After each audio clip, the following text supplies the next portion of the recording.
Too often, we are told that science and faith must exist in tension, that to honor one is to betray the other.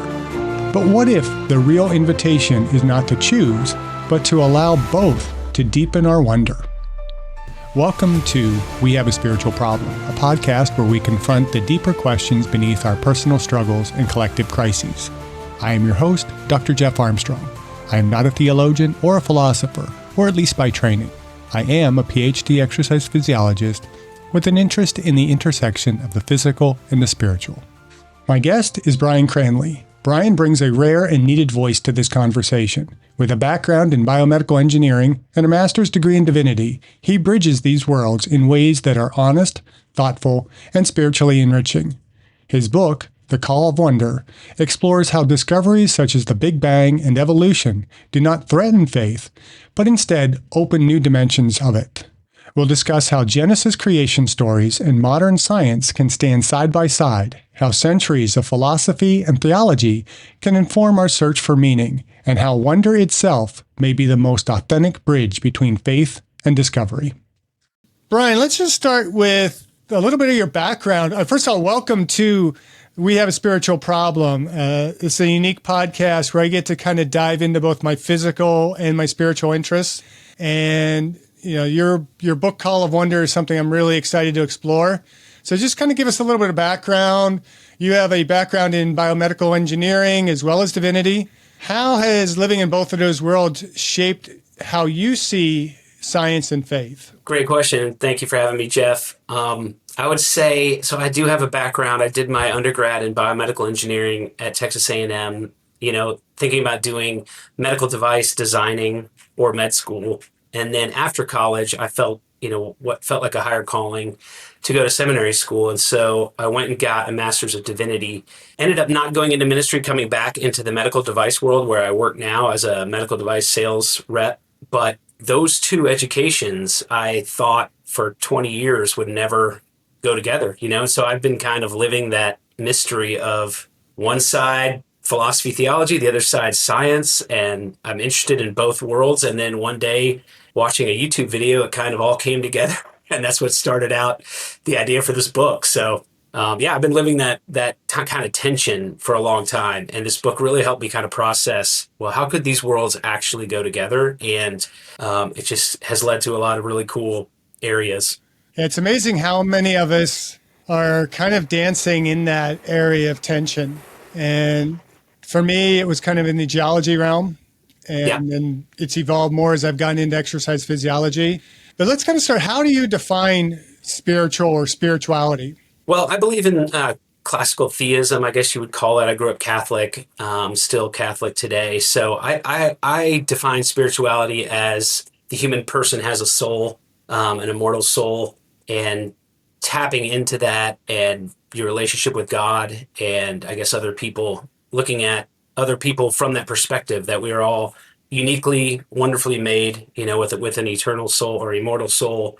That's what I define spirituality. And so I think our current culture has a crisis of spirituality right now. I mean, a lot of people are searching, a lot of people are out there, but there's a lot of distraction too. So I think it's sometimes hard to just be quiet, focus, and pay attention to that spiritual side because it's almost countercultural to the American, culture of hustle and productivity. And that's why this podcast is titled ... We Have a Spiritual Problem, because I like that.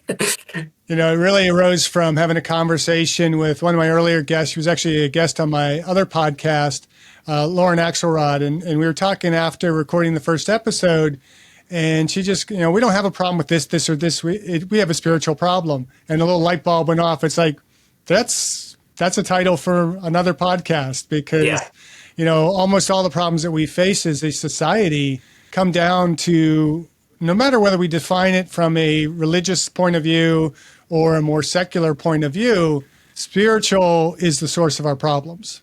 That idea that there's something greater than self, and we tend to live in a very self-centered, self-absorbed kind of world. And so your book is titled The Call of Wonder.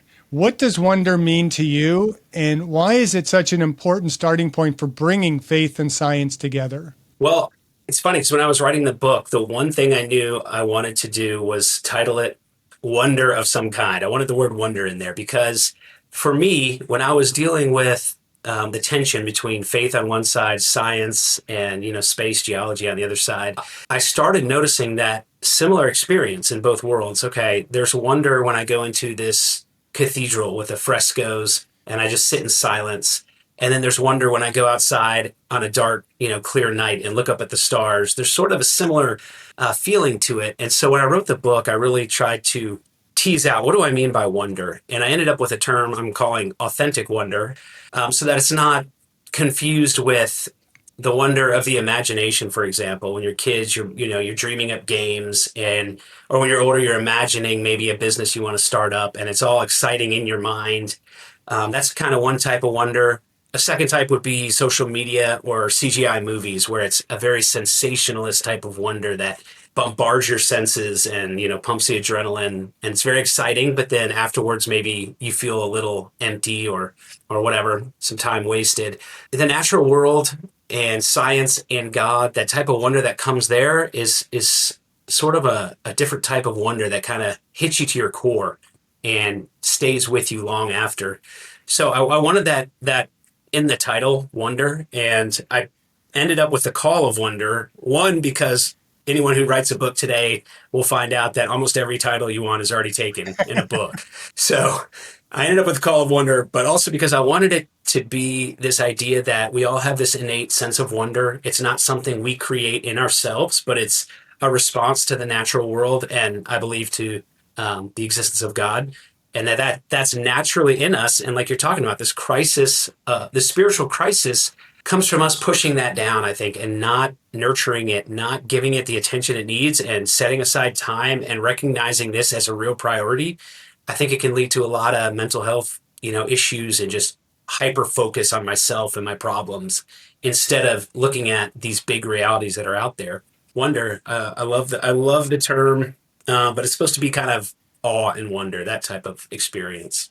Well, I'm glad I didn't write the book, because we did an earlier episode this season called The F Word and Wow. And it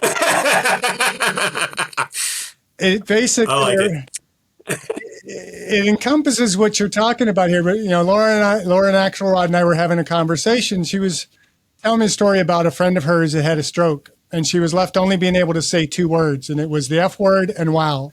And her friends were all concerned, and she was like, "No, this is beautiful." I mean, she's capturing, everything in life. It's like it's like either, and you can use the F word so many different ways, and then wow is just so much an expression of just how glorious everything is. And she's like, it so encapsulates where we're supposed to be spiritually.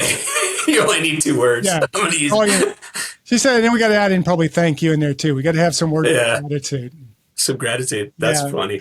But, so we say a lot of people see science and faith as adversaries, and it's historically been a big issue. So what do you think fuels this conflict, and what would it take to move the conversation toward more of a partnership? Great question. I think what fuels the feud is the two extremes. So you have, as is often the case, a very loud minority. Let's say you have atheist, materialist scientists, Richard Dawkins, for example, very vocal about God does not exist, which, of course, you're entitled to your opinion. I've read his books. I've read his arguments. Interesting stuff. And then you have maybe on the other side, I would say it's probably like a young earth creationist type of argument where Genesis is literally true. It's 6 24-hour days of creation. The flood, Noah's flood, covered the entire earth, including Mount Everest. And so you have these two sort of extreme, I call them extreme positions. One, the atheist side has trouble explaining where matter and energy come from in the first place, or how, living cells come out of non-living matter. But then on the other side, it's hard for many scientists to take in a very literal interpretation of Genesis. But both sides, both extremes get very passionate because they believe, what they believe. And so I found for me that there's two middle ground positions that I like a lot. And one is, I guess it's called theistic evolution, which is the idea that God created using evolution as a creative tool. And then the other one would be old earth creation, which is the idea that the earth or that Genesis is true. God created plants individually, people individually, and it allows for evolution within these groups over billions of years. And so it's old earth creationism. And so my book, my personal beliefs, I'm trying to keep them in the middle because I think that's where the conversation can be had. But I'm leaning more towards theistic evolution the more I research, just my own on paleontology and geology, for example, the age of the universe. The evidence for evolution is growing by the day. And so I think if you're open to both sides, it's not easy. It's difficult to hold both sides, but that's what I'm trying to do personally. Yeah, it's a challenge, especially when you come out of, a history of learning this seventh day creation. Yeah, we all did, or most of us did.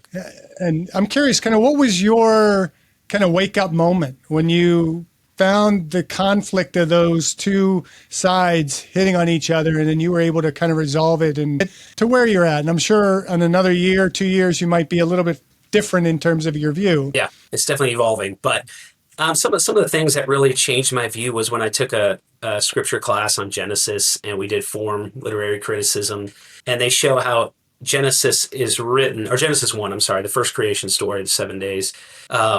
It's written in Near Eastern Mesopotamian poetry style. And so there's a literary form to it. God says this is good. He blesses it. There's a form, and it's in like a structure. And so when I learned that, I sort of was released to be, okay, so I don't have to take this as exactly literally or literal.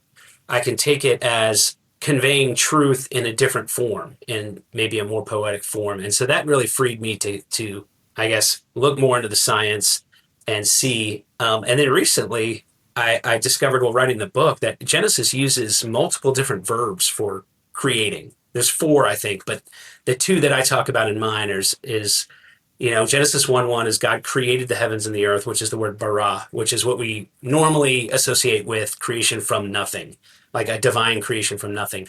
But after that, the author switches to different verbs. I think it's asa and badal, which is more like forming from matter already present and separating out. So he's creating from nothing, and then he's separating out the land and the water, the light from the darkness. He's separating these things out from an original creation. And to me, that sounds a lot like the Big Bang. The Big Bang happens, and it's out of nothing. Atheists will disagree. Out of nothing, that it just comes into being, and then slowly over billions of years, matter conglomerates and turns into stars and planets, and then over even longer time, life emerges on Earth, and then finally humanity. So there is sort of like a creation and then a separating out and a development from matter already present. And I find that fascinating. Like, that's what really, okay, maybe there's more here. Maybe the authors of Genesis didn't know what they were writing at the time, but the fact that it applies to the ancient time as a creation story and to modern science, I find fascinating. Yeah. That really opened my eyes. To me, well, the moment for me was taking geology. I think it was probably my freshman year or so, and kind of coming to this conflict. It's like, okay, I've grown up a Christian. I'm a believer. I have to either dismiss the seventh day creation and accept evolution, or I have to reject evolution and kind of look like a fool in my major and accept the seventh day creation. And I sat down and started reading through Genesis, and it's like, wait a minute, this is the order in which everything is being talked about in the classes that I'm taking. And over the years, getting even deeper into it as you start looking at, a lot of the quantum physics and, the physics and the basic chemistry of the Big Bang. It's like, this couldn't have just happened by chance. I mean, what is the chance that just some spark in the universe, or the universe didn't even exist, so the spark out of nothing suddenly started to make all of the right molecules in the right sequence so that it can create the exact environment that we need for mankind to be existing on this earth in the way that we exist on this earth. It's like, that can't happen by chance. Yeah. That's the fine tuning argument, right, where, we live perfect distance from the sun. The gravitational constant is the exact perfect measurement so that matter doesn't fly apart. It is kind of fascinating. But I'm curious, like, what in your geology studies, I guess, were you expecting to find something more like a literal Genesis story, and then had to kind of come to terms with the age of the Earth? Or tell me about your geology studies.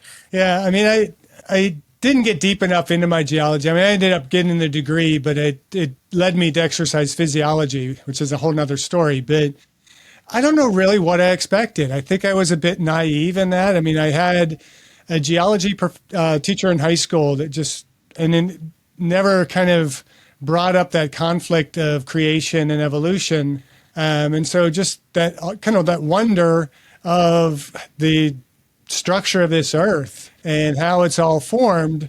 I always had that awe and wonder, and I never, I guess, addressed the conflict that it presented by thinking, okay, all this exists. And I think maybe it just was naive enough to think, well, God just kind of snapped his fingers and all these mountains were formed as they were.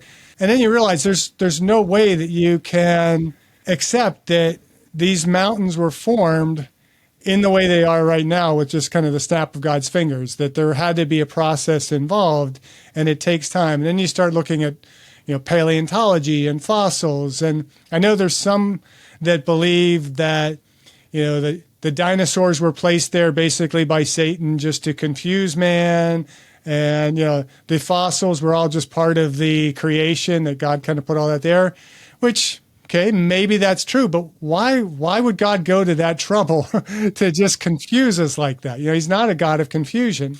And so I don't know. I guess I just never really put the effort into thinking about it until it just suddenly came to my mind that, okay, there's a conflict here. You need to resolve it.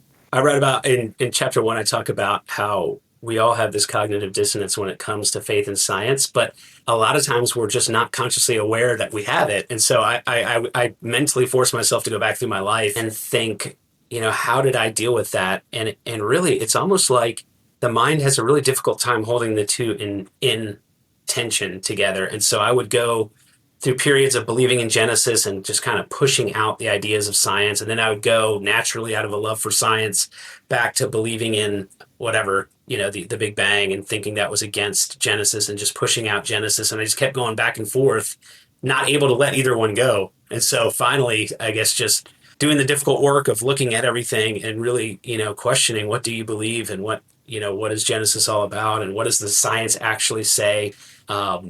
It's difficult, and I'm glad I did it, and I'm still working through some stuff, but it's a endless journey, I think. So yeah, and I think that endless journey is intended for us. I mean, if it was so clear cut, there really wouldn't be faith involved with it, and there'd be no depth to our faith. It's just this superficial belief in a few pages of word, and that's all. And there's no, I don't know how to phrase it. You're the author here. I'm just the podcaster and the teacher. But, it's just not that tension that sparks growth. And, we kind of talked a little bit before we started recording about some of my beliefs in what Teilhard de Chardin has written, and kind of this idea of a spiritual evolution.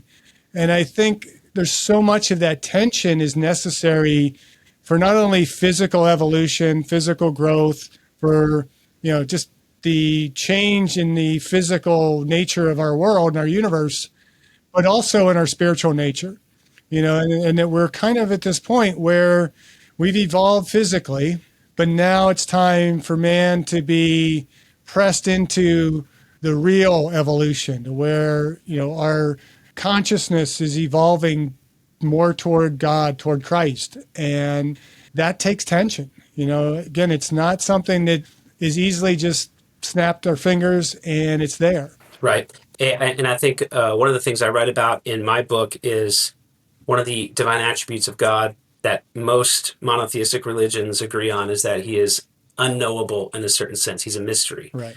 And so I've been thinking about a lot of this since I wrote the book, and this idea that mystery is not something that, I don't understand the Big Bang, I don't understand God, so I'm just not going to think about it. It's not something that you just quit and give up. It's the type of mystery where you can go discover more, come back, discover more. You can keep discovering more endlessly. And I see that pattern in our science, when we're looking at the Big Bang through the Large Hadron Collider, we're finding out, tiny bits here and there. We're finding out more and more and more. But there's no way we'll ever find out everything, because our current laws of physics break down at the time equals zero. And same with God. Thomas Aquinas talks about God is this endless mystery where you can go learn more, but you never reach the end. And so it's a mystery worth pursuing. And I think that helps with the spiritual evolution as you keep getting further, you keep going further.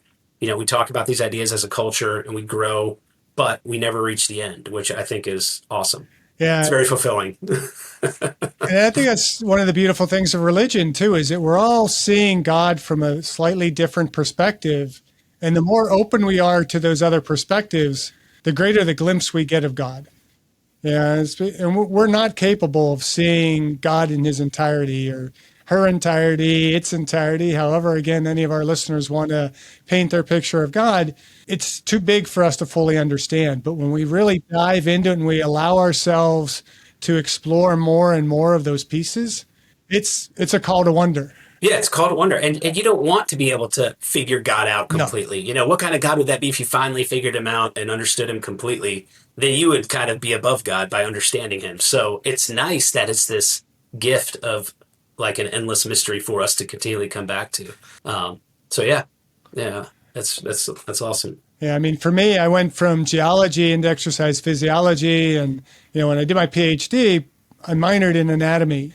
And I tell you, you want to get a glimpse of God, start exploring the human body, even at a gross level. I mean, still can't even comprehend so much of what we are learning about the physiology of the human body at the most cellular, molecular level. And it just keeps it's like going into physics. You get deeper and deeper into it. You find more and more of the stuff. It's like, there's no way that this just happened. On its own. Yeah. Yeah. Yeah. I mean, I don't even know that much about biology. I did, anatomy, physiology, biology for biomedical engineering. I had to do basic, biology and anatomy, but I read, Francis Collins, The Language of God. Have you read that book? I have not. He was the head of the Human Genome Project that, decoded the human genome, and he's a Christian. And so he talks about just the wonder of decoding the DNA strands and just the intricacies in there. It is fascinating. You can go macro scale and you can go micro scale, and both scales are absolutely fascinating. Right.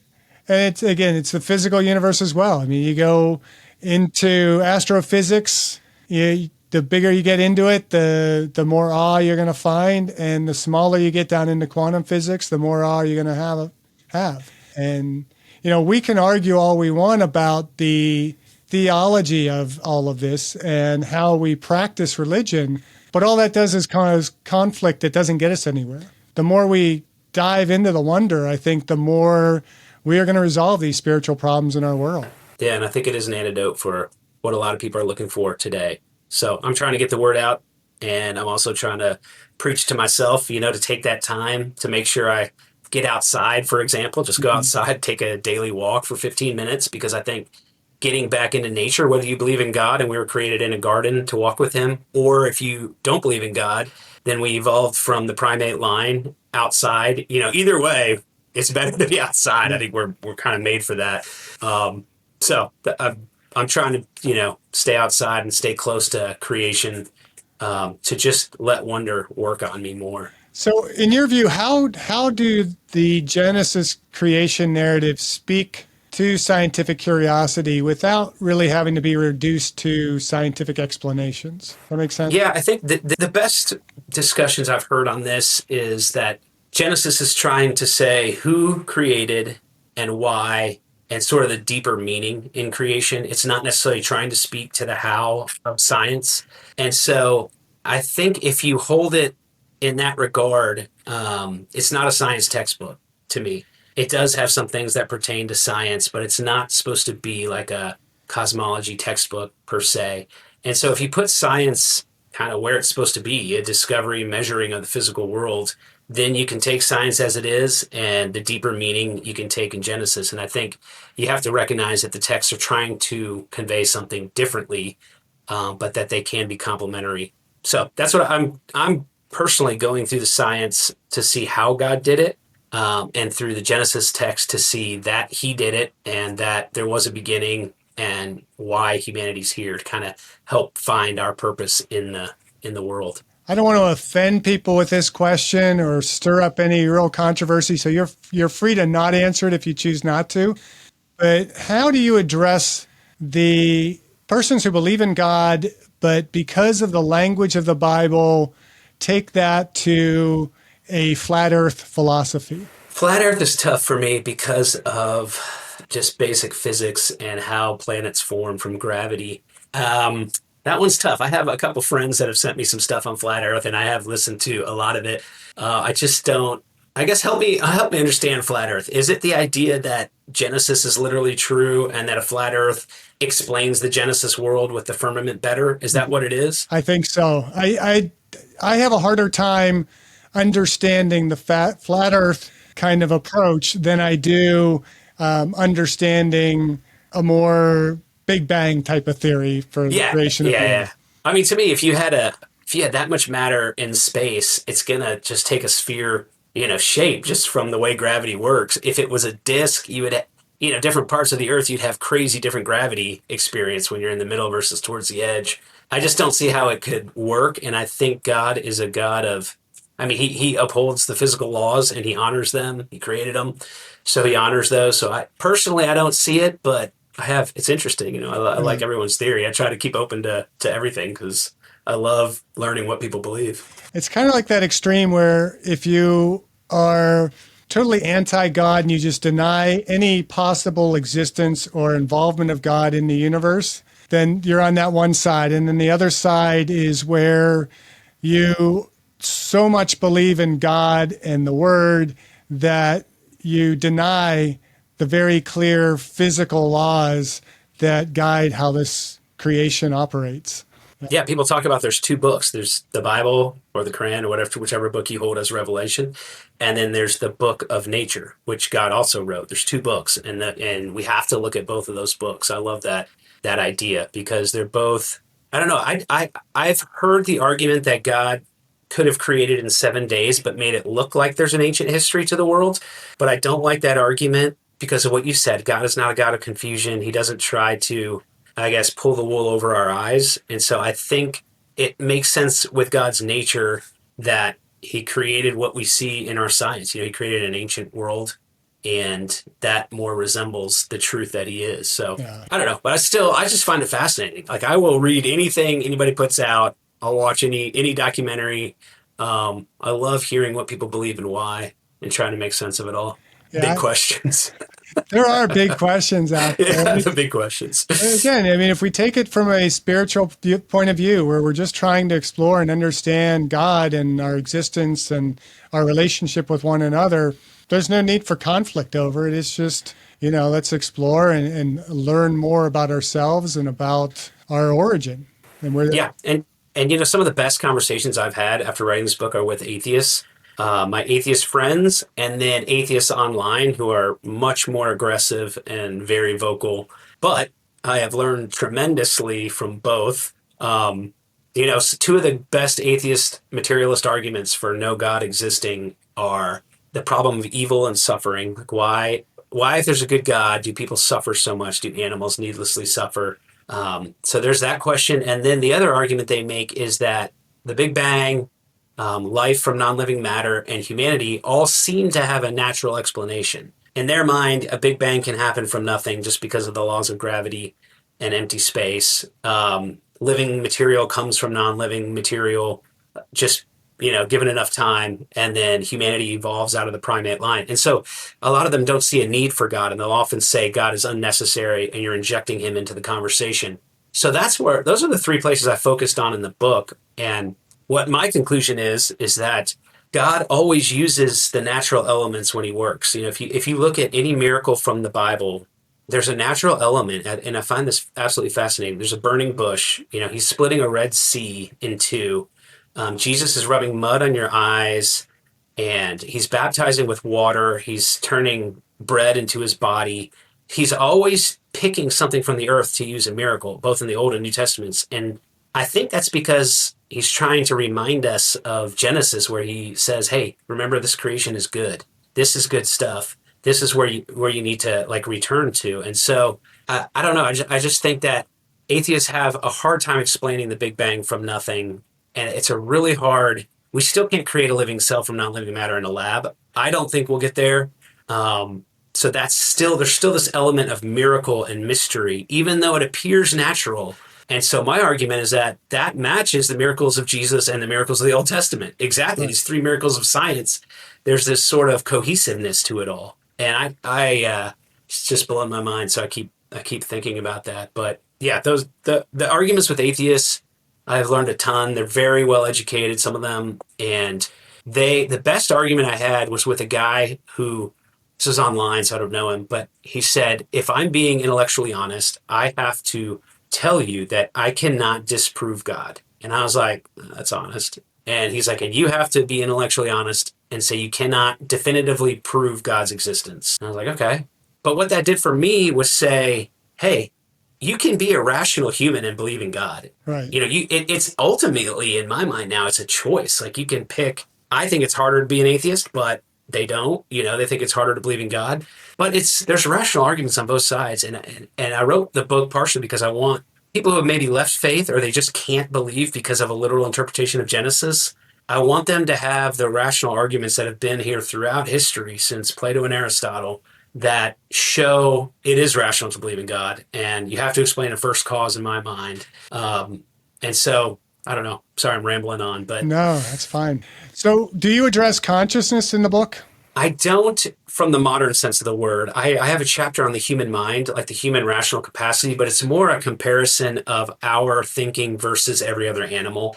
And I'm trying to like accentuate the fact that we are almost infinitely smarter than the second smartest animal. And it's not even close. You know, I think there's a problem when people are like, you know, look, these apes, they can do this whatever calculation or there's consciousness. There is a level of consciousness in animals, but to get into the higher realm of like what is truth, beauty, goodness, and mathematics, it's never going to happen. You know, if it was, it would have happened in the ocean. There should be mermaids everywhere because ocean life has had a lot more time to evolve than we have, billions of years. So I think humanity was the end in mind for evolution, and I think God started that process and with us in mind. And so the way the human mind works, I talk about, but I don't talk about it in the consciousness sense of the modern conversation. But I'd love to hear your thoughts on it. I'm kind of with you. I mean, I don't know that we can acknowledge that we have this consciousness without some addressing of there being a more divine energy force creator in the process. And so that's where I kind of lean into, Teilhard's, Omega point, and that consciousness is part of our evolution. And, at some point in man's history, that consciousness had to have entered into mankind. And that's, when you start looking, well, what about all these other species of man? And there's evidence that, Neanderthals were breeding with, Homo sapiens. And it's like, okay, that's probably quite true because, if we went with a specific Adam and Eve, there was just one Adam and Eve, they have kids. Well, it's very quickly early on, brother and sister are going to have to be mating in order to populate the world. And still, how are you getting this population from just two people so quickly? And, there's no evidence that some of the more primitive humanoids had a level of consciousness. Now, they might have had some level of intelligence. They were able to refine tools and things like that. But at some point in mankind's history, there's this switch that was triggered and, knowledge just started to evolve so quickly. Yeah, and I mentioned that in my book. Like there is a switch that was triggered. And so if you think about it, what could have been triggered? And if you go from the atheist viewpoint, the brain size, I guess, reached a critical mass. But my argument is that our brains aren't bigger than whales. Our brain to body weight ratio isn't the biggest in the animal kingdom. The only argument you can make is complexity. We do have the most complex, frontal lobes and areas of critical thinking. Does that slight increase in that brain complexity equal, the ability to compose a symphony? I don't know. To me, it doesn't equate. So I feel like there must be something like you're talking about. There's something spiritual is there as well as brain complexity. And so my argument is that it takes both. It takes the physical. But to your point, like there was a switch that flipped at some point in our history. And one of the things I write about is before that switch, there's never any archaeology of worship or art or music other than like bird song found beside humanoid or primate remains. And after that switch flipped, there's always signs of worship, signs of venerating some form of god or land formation or animals, some sort of like worship of the sacred other. And then there's almost always art and music. And so something changed in the human archaeology to where no worship, no art, to always worship, always art. And the argument my book makes is that was when God inserted the human soul into the primate line. To me, that makes perfect sense. I mean, it makes the only sense. Sweet. But again, I mean, there's so much more to it that, it's not as simple as we It's want. not easy. Yeah. Right. It's definitely not clear. But again, like I think if everybody's just thinking about it and offering ideas, then we can get there together. Yeah. We can discuss them and shoot them down and, support the ones that work. So for somebody who is struggling to reconcile belief in God with their curiosity of the universe, where do you recommend they begin? Obviously with your book, for one. Like literally that's exactly who I wrote this book for. And I'll just go through like the thinking behind the structure of the book. The first half of the book is the ancient argument for the existence of God from natural reason alone. So it's the idea that there's logical reasons for why God must exist through philosophy, and it's religious philosophy, but it's not the Bible says, the Quran says, which is revelation coming down from heaven. It's from human nature. What are the arguments that have been around for 2,000 years? And then what are the modern arguments? And so I tried to write the first half of the book to speed people up and give them that education so they can catch up on the conversation. And then the second half of the book is how I think you can see the divine attributes in science, which I think is fascinating. And so it brings in the modern scientific findings of the Big Bang, life's evolution, the human mind. So it's a ton of information. It's a little bit of a dense book, but I was trying to give that exact person a very quick education summary of 2,000 years of discussion. Start here. Right here. But yeah, there's tons of good places out there. I'm surprised that's not like 10 volumes. Right. Well, I'm not a writer, so I had to kind of learn how to write. And the way I write is very compact. I just like summarize it quickly. I don't flourish. I don't elaborate very much. So I'd say read it slow because it is kind of dense, but there's a lot of good stuff in there. Well, you're an engineer and a scientist, so it's being succinct. Yeah, I'd rather do math problems. Yeah. It might be the divinity side of you that might get a little bit more verbose, right? Yeah. Well, I remember, any paper longer than 2 pages in college, I dreaded. It was so hard to elaborate to 5 to 10 pages, but I could cram it all in 2 pages. So I apologize ahead of time. Yeah. So how about, communities of faith? How can they foster a spirit of wonder rather than suspicion towards science? I know there's some out there. Probably churches could do better.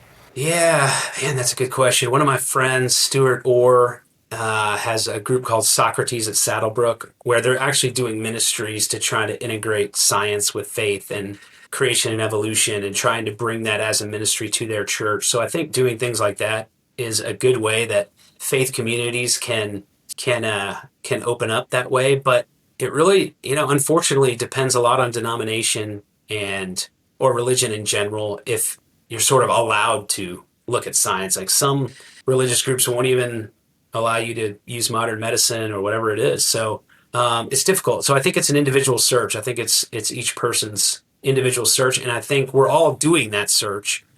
Are we conscious of it? Are we spending any time actively thinking about it?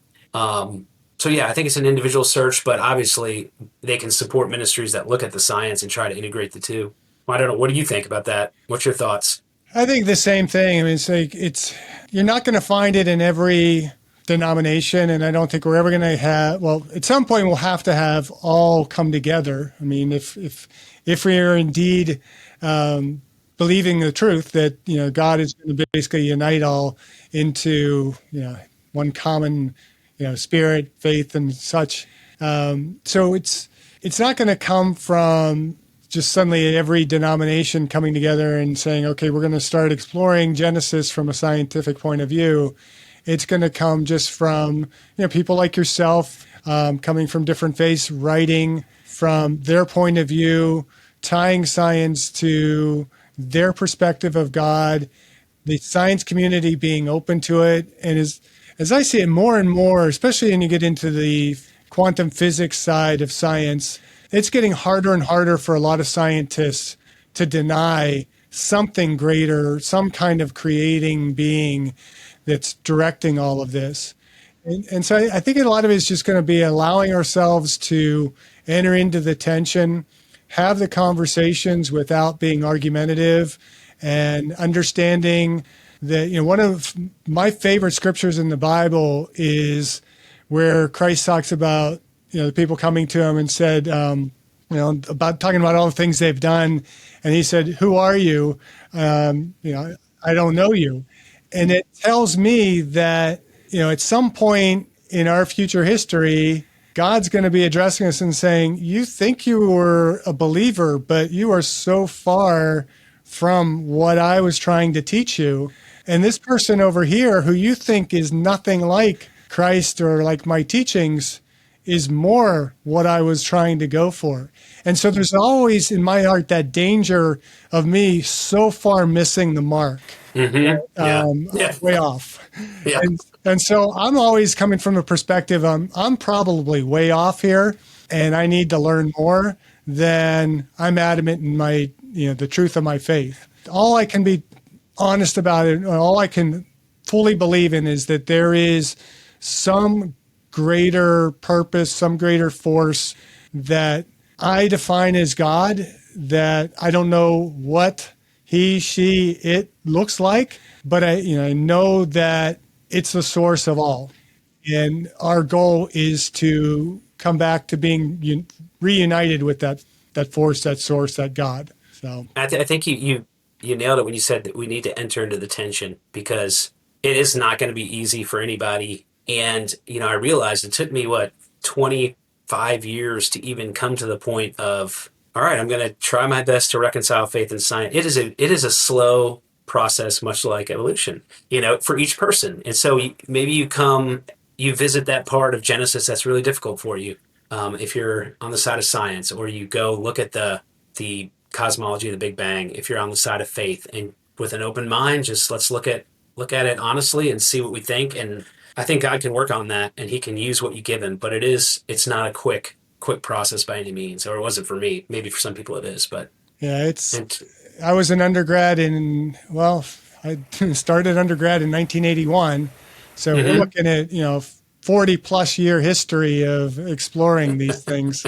And I'm just still scratching the surface. Yeah. And I think when you find the mystery, or if you believe in God and you find him, we're all just scratching the surface, because it's infinite. So, he kind of humbles you when you see it. How do you think our interaction with AI enters into this whole discussion? Been thinking about that a lot lately, because it's everywhere, and so I keep, from a philosophical standpoint, trying to think of what is AI. And it's almost like the computing brain power apart from the depth of the soul. And so in trying to get ahead of that, I'm thinking, okay, AI is going to grow and grow and grow, and we're all using it. ChatGPT is a great research assistant. People even use it to write their books. And so that you have this collective computing power. But what I think is going to happen is we're going to be overloaded with shallow content, in a sense. Like, everybody can mass produce. You can copy things, you can repeat, but you're not going to have like the art, the symphony that comes from a human soul, that has that divine part within them. And so I think, the computing power is going to be phenomenal. Quantum computing, whatever comes out. But there's going to be an even greater hunger for the depth, I think. And I think that divide is going to get bigger as AI grows. So I'm just only starting to think about that. But it'll be interesting to see, because it's definitely growing exponentially. Yeah, that's a good thought. I hadn't really thought of it from the standpoint of, driving this hunger for maybe even something bigger. There's I think the other thing, I think the other thing is, a lot of people are going to tend to sort of make AI into a god, because it will be something greater than humanity in a sense of its abilities and its cognitive abilities, but it'll be a dead god in a sense, because it won't be able to give you the mystery, the depth, the meaning, and God is still infinite compared to AI. He's still, AI is still, a drop in the ocean compared to God. So it'll be interesting to see where it all leads. But philosophically thinking about it is kind of an interesting way to look at it. Well, and again, get back to kind of the discussion of a creator. Yeah, AI could not exist on its own. It couldn't just create itself. great point. Great point. Yeah. So but there's a parallel there. We created AI. Yeah. Yeah. Yeah. So, yeah, I don't know. What's have you read any of the atheist arguments for creation from nothing type of thing, from science alone, and how the universe creates itself sort of thing? A little bit. I mean, not from probably the pure atheist standpoint. I mentioned Goff. I think it's Eric Goff, his book, and I'm drawing a blank on the title of the book, but he goes through literally all of the philosophical arguments against God and for the kind of just natural evolution of creation, and everything falls apart as he goes through them. I mean, it's like even if you start, there's people talk about parallel universes, and that all falls apart too because it just. And I forget his argument. I mean, again, his brain is probably so much more advanced than mine in thinking on these things. And again, thinking it from a philosophical standpoint than I think of it from a more physiological standpoint. So for me, it's the physiology merging with the spirit. For people like him, it's the intellectual merging with the spiritual. And I look at it all kind of fitting together. We talk on this podcast, my other podcast, about the SPIES model, which is basically how I look at wellness from a kind of just well-being point of view. And that's the spiritual, physical, intellectual, emotional, and social.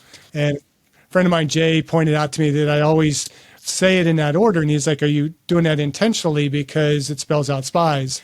But I was intentional, but it was never for an acronym. To me, was it priority? It's priority. It's that spiritual and the physical. I don't know that you could weight any one of them greater than the other, but there's a certain level of separateness from them, a unity. And I feel like we're coming together in merging that unity between the spiritual and the physical.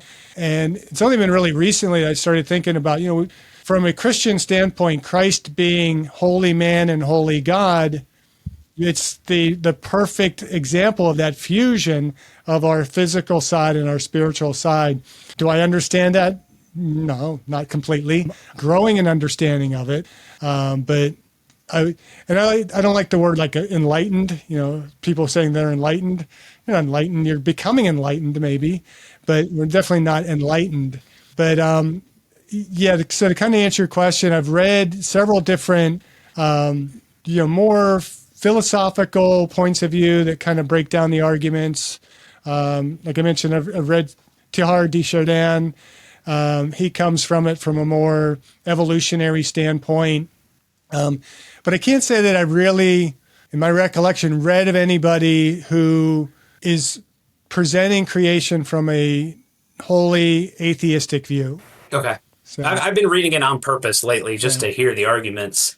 You just made some really good points about there's so much I could talk about. But I'm with you on the importance of the physical and the spiritual. I think that is the definition of humanity. We are part of the animal line, and yet there's something more added into us where we're part of the life of God. And so that mystery of holding on to both spirituality and physicality, I think, is huge. And I think, like you said, if you let go of your physical body, you're not going to be healthy, happy. If you let go of your spiritual soul, you're not going to be healthy, happy. And, the off the charts rates of anxiety and depression right now, I think are proof positive of that. But, gosh, yeah, you said so many things there.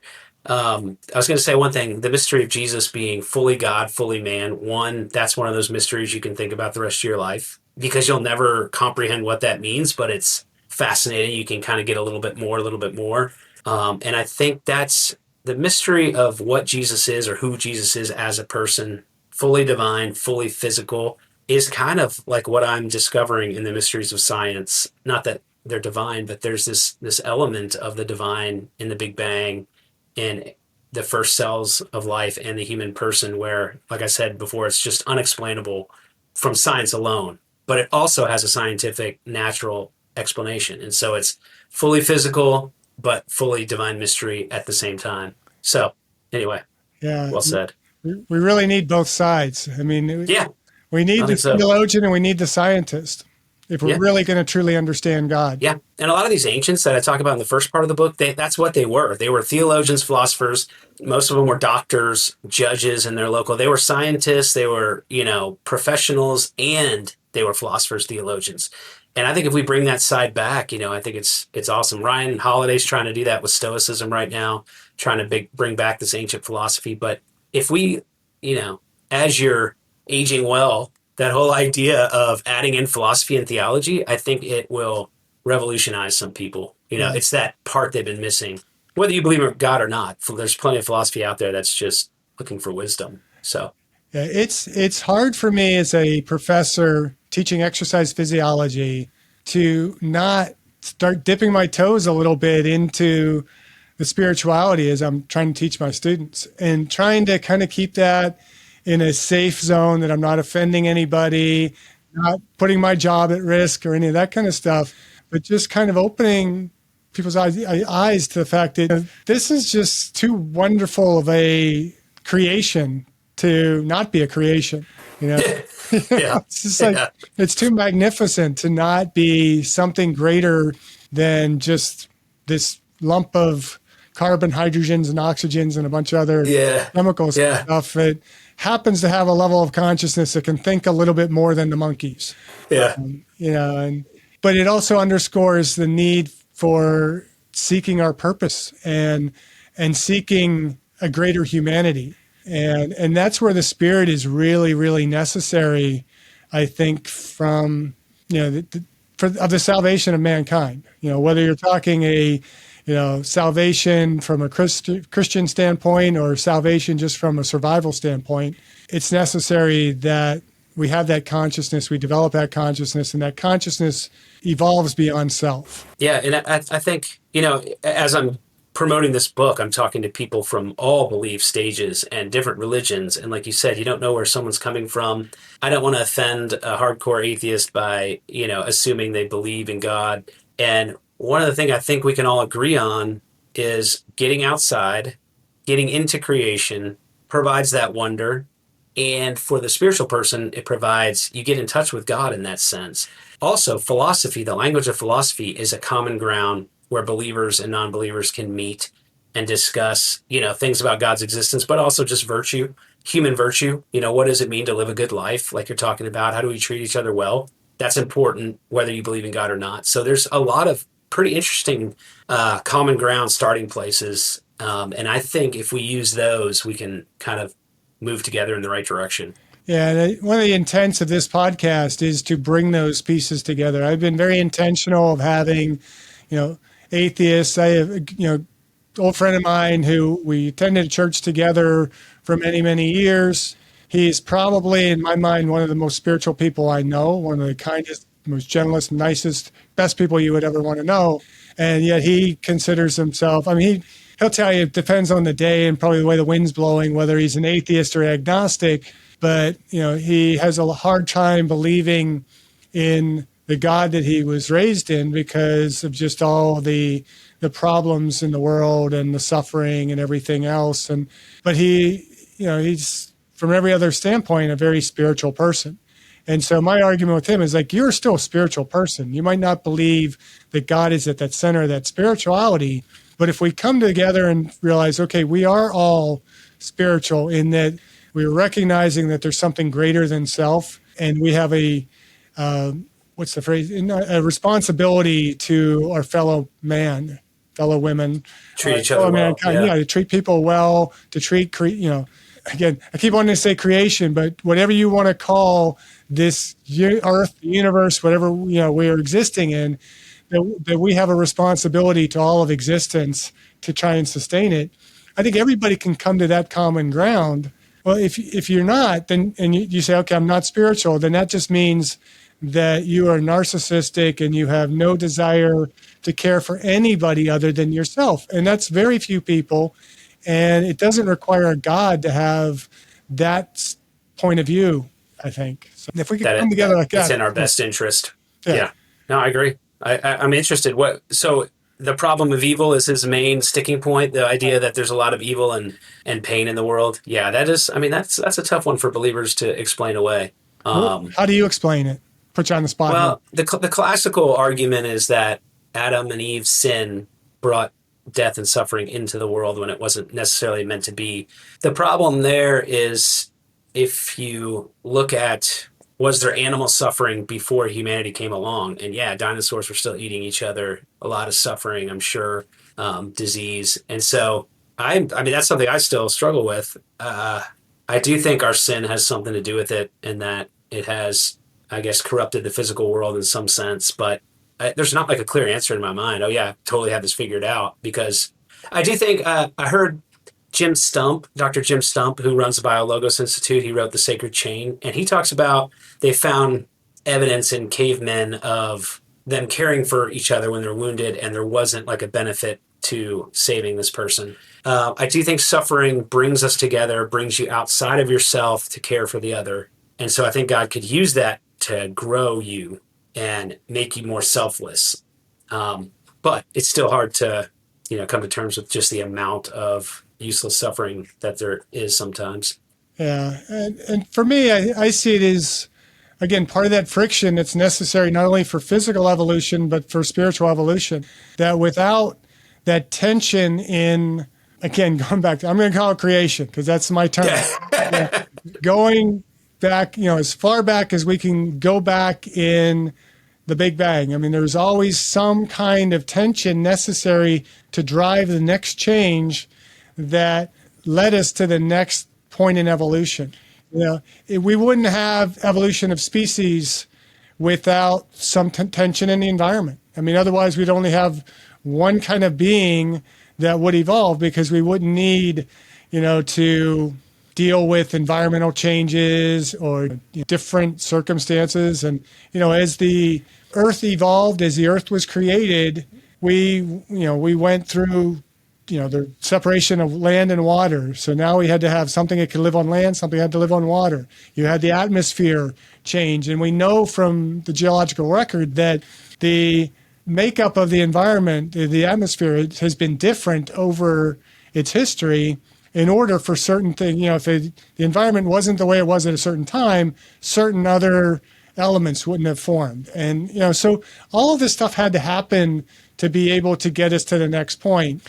And I'm kind of a belief, not that God wanted any suffering to happen, but he knew it was inevitable that it would happen.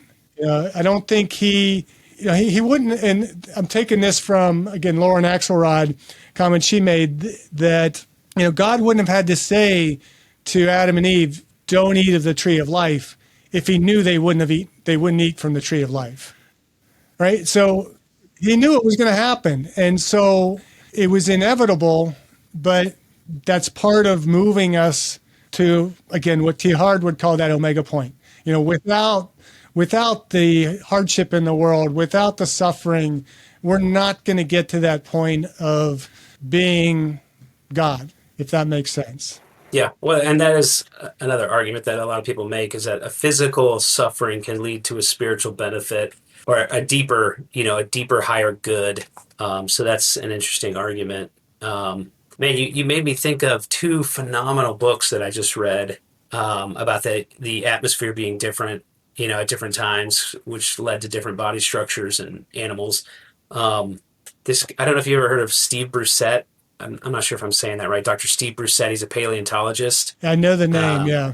So he wrote these two books, the Rise and Fall of the Dinosaurs and the Rise and Reign of the Mammals. And he basically tracks our modern day understanding of, as far back as we know, and all the stages and atmospheric changes and everything that led to where mammals are today. You just reminded me of that, so I thought I'd mention those two books if your listeners want to check out kind of the modern understanding of paleontology. But it also led me to think of Dr. Martin Novak at Harvard, who studies evolutionary biology, and he's a believer. And so he studies mathematical models of evolutionary biology. And he talks about how we always talk about genetic variation and natural selection, which is, a lot of suffering in natural selection. There's a lot of pain and dying for the people that don't make it. for the animals that do. But he's done 20 years of research that shows there's also been this level of cooperation at every stage of evolution, whether it's cellular, within animal populations or in human populations. There's this necessary element of cooperation where people are working together through suffering, or not even people, but the cells themselves have to work together and sacrifice in order to reach the next stage of development, kind of like what you're talking about.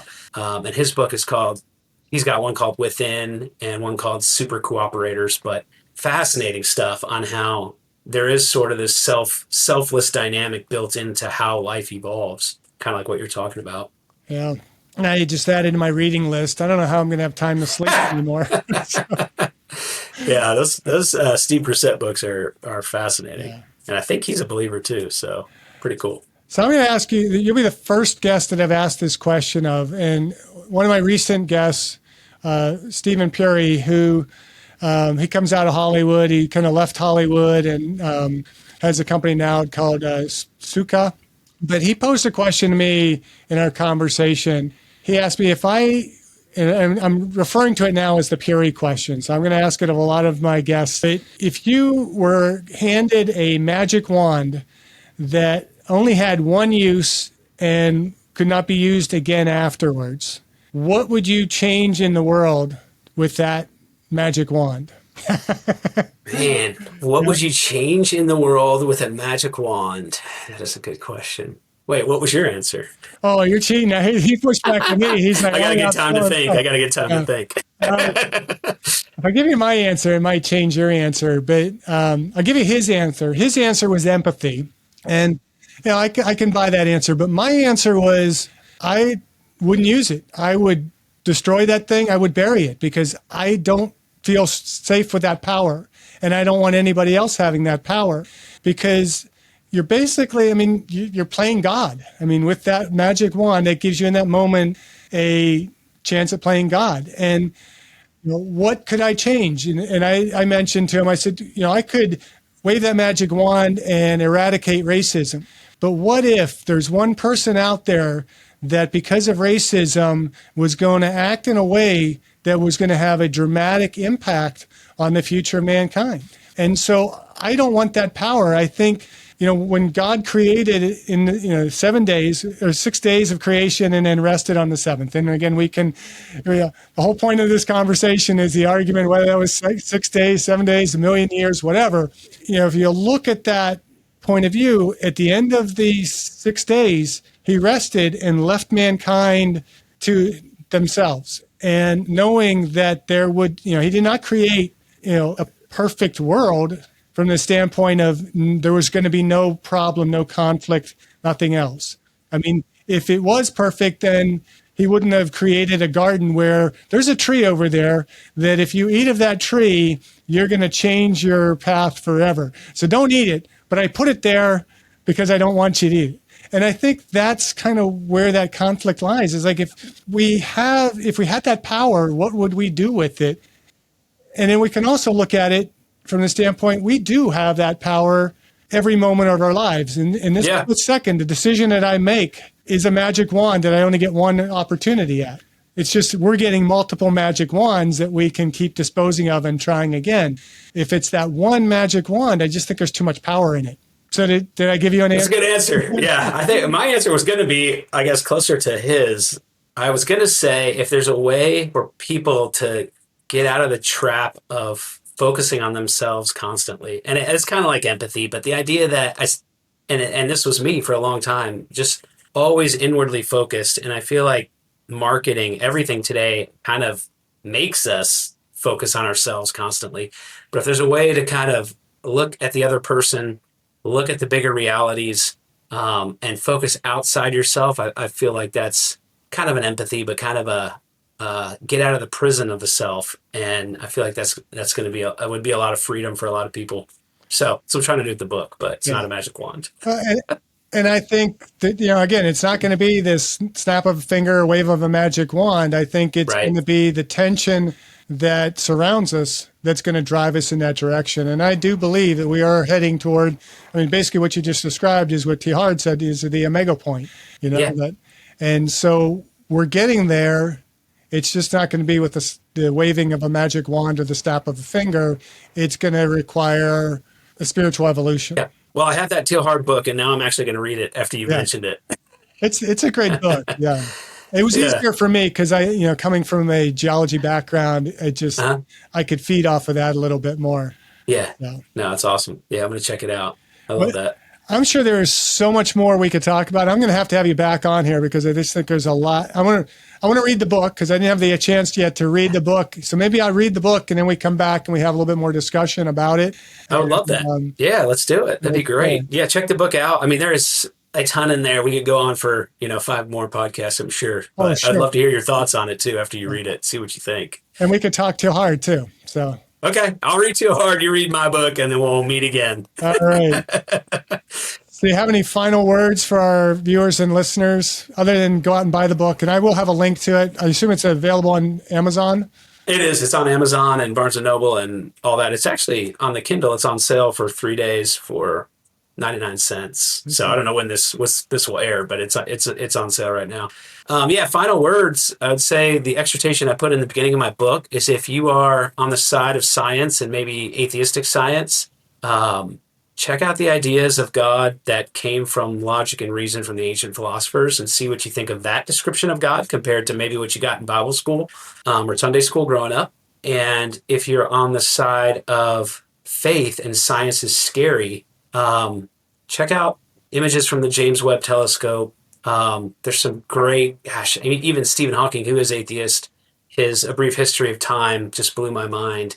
But maybe be open to the miracles of science and let that book of creation kind of open your mind as well. I think, like you said, enter into the tension and there's a conversation to be had. And that's the spiritual problem is we're just not having that conversation. So it's a conversation to be had. And there are people like you and me that are looking to have that conversation. And I'm open to having atheists on this podcast that, if they want to push the science side, let's have the conversation because I'm open. I'm stuck in the middle trying to figure it all out, and I'm pulling pieces from both sides. And the more pieces I pull from both sides, the closer I think I get to God. So, yeah, amen.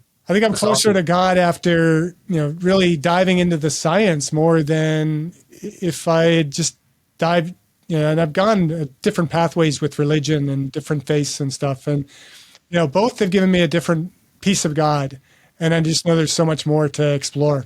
But you're right, that the natural world is absolutely fascinating and revelatory. I think that's a great point. Just to study the science does kind of lead you to God for a lot of us. Yeah.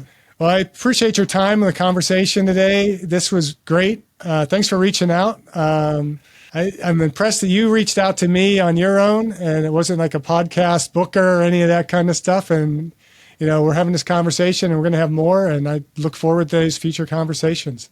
So thank you, Brian. Thank you, Jeff. I really enjoyed it. I look forward to another one soon. All right. Sounds good. And I always say, I don't know how to end this podcast because my other podcast, it's always just keep aging well. But with this one, sometimes it just ends on a profound note. Sometimes it's just be good to yourself, be good to others. But, I guess we'll just end this one. Just dive into the tension and accept the tension and explore it. See what you find there. Pretty amazing. You'll find something in the tension, I'm sure. You will. You'll find something, even if it's more tension. Right. Sounds good. We grow in the tension, though. That's right.